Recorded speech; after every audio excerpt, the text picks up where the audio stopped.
दो अहम केसों में बड़ी डेवलपमेंट हुई है जो मैं आपसे शेयर करना चाह रहा हूँ। सबसे पहले तो मीर बालाज टीपू का मर्डर, तीफी भट्ट और मीर बालाज ग्रुप के दरमियान में जो दुश्मनी चल रही है, कई लोग इसके अंदर जो है वो कत्ल कर दिए गए हैं। इसका असल फ़ायदा कौन उठा रहा है, इस पर बात करेंगे। इसके अलावा मफरूर मुलजिम आरिफ जो है, उसको ज़मीन खा गई या आसमान निकल गया। और जो बातें की जा रही हैं कि ये मीर बालाज का जेल में दोस्त बना था और कितना अच्छा दोस्त था, इस पर भी बात करेंगे। इसके अलावा बड़ी अहम चीज़, honey trap case, Khalilur Rahman Qamar, आपको याद होगा, मैंने कहा याद करा दूं, भूल ना जाए। इसमें भी अहम पेशरफ्त सामने आई है। FIA ने तहकीकात शुरू कर दी हैं और अदालत के हुक्म पर ये तहकीकात शुरू की गई हैं। आमना रूज पर दौरान हिरासत तशद्दुद हुआ, मेडिकल रिपोर्ट भी सामने आ गई थी।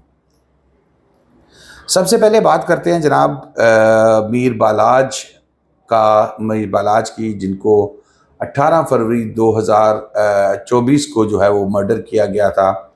और तकरीबन अब ये साल ख़त्म होने वाला है और अभी तक वो कोई कंक्रीट जगह पर नहीं पहुंच सका। ना कोई मुलजिम अभी तक कहीं सज़ा हुई उसको, ना किसी मुलजिम को पकड़ के उसको जो है वो ट्रायल के लिए उसको पेश किया गया। किसको फ़ायदा हुआ ये भी मैं आपसे शेयर करूंगा। दोनों ग्रुप्स के अंदर ये लड़ाई जो है वो 90 की दिहाई में शुरू हुई थी और ज़्यादातर लोग जो है वो ट्रकावाला फैमिली के जो है वो कत्ल किए गए, जिसमें बिल्ला ट्रकावाला, उनके साहबजादे जो थे टीपू ट्रकावाला, फिर उसके बाद अमीर बालाज को जो है वो मर्डर किया गया। फ़ायदा किसको हुआ ये भी मैं आपसे शेयर करूंगा, लेकिन यहाँ पर पहले मैं एक चीज़ आपसे ज़रूर शेयर कर दूं कि एक तो ये बातें चल रही हैं कि सुलह होगी कि नहीं होगी, खबर तो नहीं है इसमें। लेकिन जो पार्टी, जैसे ट्रकावाला फैमिली है, 3 लोग इनके मारे गए, जवान मीर बालाज जो है उसको मर्डर कर दिया गया। हालांकि ये बड़ी चीज़ क्लियर है कि शादी के बाद वो बंदा अपने आप को उसका टोटल उसने चेंज कर लिया था और ये तमाम ये लड़ाई झगड़े बदमाशी इन चीज़ों से वो बिल्कुल निकल आया था। वो अपने बच्चों के लिए ज़िंदा रहना चाहता था, लेकिन उसको ज़िंदा नहीं रहने दिया। ऐसे हालात में कैसे ये ट्रकावाला फैमिली करेगी? उसके छोटे भाई जिनको मीर बालाज ने बाप की तरह पाला था, उनकी ख्याल किया, हर चीज़ पे उन्हें प्रोटेक्ट किया, अपने साथ नहीं रखता था कि मेरी जान को ख़तरा है कि इनकी भी जान को कोई नुकसान ना पहुँचे। ऐसे शख्स का कत्ल बज़ाहिर ऐसा नहीं लगता कि सुलह कर ली जाएगी। दूसरी तरफ तीफी भट्ट का बहनोई, जो बहुत उसका लाडला बहनोई था, उसको मर्डर किया गया। तहकीकात तो हो रही हैं कि कौन था, किसने किया। आरिफ की तरफ वो भी गई, निशान भी गए, शूटर्स भी पकड़े गए और निशान उसके जा रहे हैं कि ये ट्रकावाला फैमिली जो है इसमें नाम लिया, मीर मसब का नाम लिया गया। ये भी देखने आगे। अब मेन चीज़ इसके अंदर ये है कि क्या FIR में मीर फतेह और कैसर भट्ट का नाम था, वो तो निकल गया। अब मीर मसब का नाम लेना ही काफ़ी नहीं है। मीर मसब का अगर मुलजिम ने नाम लिया है तो उसके लिए पुलिस को शहादतें इकट्ठी करनी पड़ेंगी। अगर शहादतें नहीं होंगी तो मुलजिम की जानिब से लिए हुए इस नाम की कोई वैल्यू नहीं रहेगी। तीसरी चीज़, ताहाल मफरूर जो है वो जिसके आरिफ जो है, जिसके बारे में कहते हैं कि उसने अरेंज किए, शूटर्स मसब से मिलवाया, ये सारा, उसको ज़मीन खा गई, आसमान निकल गया। कहाँ गया वो आरिफ?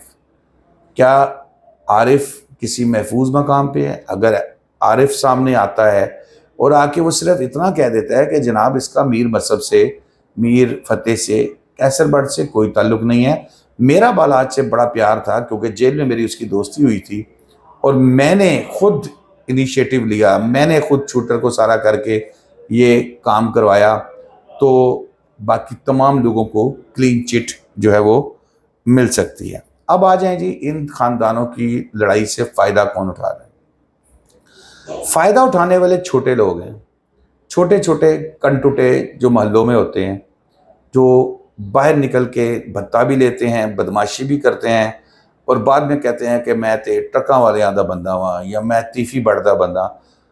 بے شمار اس طرح کے ہیں جن کو نہ ٹیفی بٹ جانتا ہوگا، نہ یہ میر ٹرکاں والا جانتے ہوں گے۔ تو یہ بیسیکلی لوگ ہیں جو قریب نہیں آنے دیتے، جو صلح نہیں ہونے دیتے، کیونکہ اگر ان کی صلح ہو جاتی ہے تو دونوں کی، باقی لوگوں کی دکانداری بند ہو جائے گی۔ بہرحال یہ تو اس کی اپڈیٹ تھی۔ اب آ جائیں جی آمنہ عروج سے متعلق۔ آپ کو یاد ہوگا خلیل الرحمان قمر، ہنی ٹریپ، یہ وہ بیریا، رات صبح صبح پہنچ جانا اسکرپٹ لکھنے کے لیے، یہ تمام چیزیں تو ڈسکس ہو چکی ہیں۔ میں بعض وقت خبر اس وجہ سے بھی ریپیٹ کر دیتا ہوں اپنے ویلاگ میں، تاکہ ہمارے عوام کی ایک میموری جو شارٹ ہے نا وہ بھولے نا، کیونکہ یہ شروع میں بڑے جذباتی ہو کے دیکھتے ہیں کہ جی، اور پھر ویوز بھی آتے ہیں، تو پھر یوٹیوب پہ جو کام کر رہے ہوتے ہیں وہ بھی کہتے ہیں یار جدھر ویوز آ رہے ہیں ادھر ہی چلو، لیکن اس میں مجھے پرواہ نہیں ہوتی، آئیں نہ آئے، یاد دہانی ضروری ہے۔ آمنہ عروج کو تشدد کا نشانہ بنایا گیا تھا ڈیورنگ جو ہے وہ کسٹڈی، جب اس کو تانے میں رکھا گیا تھا، اور جب عدالت میں ایک درخواست دی گئی اس کی جانب سے کہ مجھے یہ درخواست دی گئی کہ جی مجھ پہ تشدد کیا گیا ہے اور اس کو کسی طریقے سے جو ہے نا اس کا میڈیکل کروایا جائے، میڈیکل ہوا، تشدد ثابت ہو گیا، 19 کے قریب سیریس انجریز جو ہیں وہ سامنے آئی، جو اس کے مختلف جگہ پہ جسم کے تشدد کیا گیا۔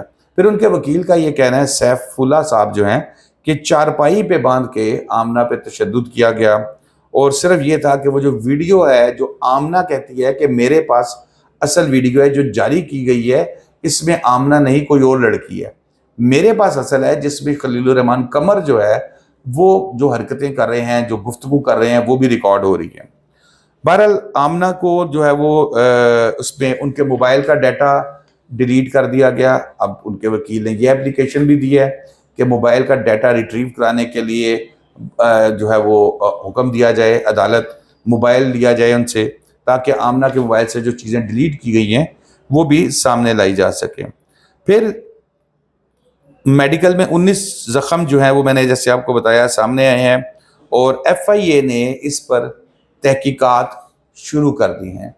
اب تحقیقات کی ہیں ہائی کورٹ کے حکم پہ۔ اب ہائی کورٹ کا حکم بہت سخت ہوتا ہے جی، بڑا ڈاڈا حکم ہوتا ہے۔ اگر ایف آئی اے، اول تو امید نہیں ہے اس طرح کی، لیکن اگر ایف آئی اے کسی آفیسر کا، پولیس آفیسر کا خیال کرتی ہے تو وہ یہ رپورٹ جب ہائی کورٹ میں آئے گی، اور اگر ہائی کورٹ اس سے سیٹسفائی نہیں ہوتی، کیونکہ میڈیکل کی رپورٹس آ چکی ہیں جس میں یہ ہو چکا ہے ثابت کہ آمنہ عروج پر تشدد کیا گیا، ایف آئی اے کی رپورٹ میں اگر یہ چیز ثابت ہو جاتی ہے تو پھر ان پولیس افسران کے خلاف مقدمہ بھی درج ہوگا، ان کے خلاف قانون کے تحت کارروائی بھی ہوگی، اور اگر کوئی ایسی بات سامنے نہیں آتی تو عدالت کسی اور ادارے کو بھی حکم دے سکتی ہے کہ اس کی شفاف تحقیقات کریں۔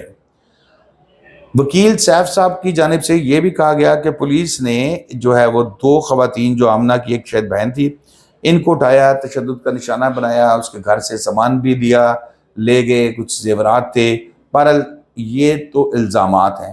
دوستو اب تک کے لیے اتنا ہی۔ شاداب ریاض کو اجازت دیجیے، اللہ حافظ۔